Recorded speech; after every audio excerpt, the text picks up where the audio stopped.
આવ્યા ને ત્યાં હાલો આપણે હારી હોટલમાં જમવા વયા જાવી, એટલે બકુલભાઈને તો ન ખવડાવવું પડે. એ હોટલમાં જમવા નથી જવું, હાલો આપણે બે શક્કરપારા ખાવી. તો એક કામ કરો, બકુલભાઈને આવી જવા જો, પછી શક્કરપારા ખાવી. એ હારું.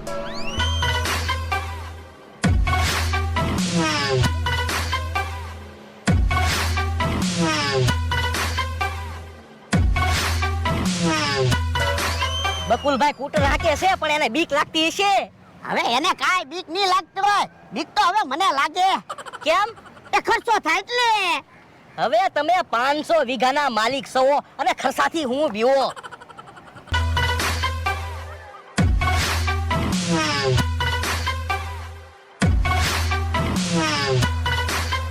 ભલે દાદા, બકુલભાઈ કૂટર હાકે ને ત્યાં હાલો આપણે બોટમાં બેહવા વયા જાવી. તમારે તો બોટમાં બેહાઈ જાય. ના રે ના, મારે કાઈ બોટમાં બેહવું ના, એમ કઈ તમારા બોટમાં બેહવું. પણ તમે તે ફરવા આવ્યા, તમે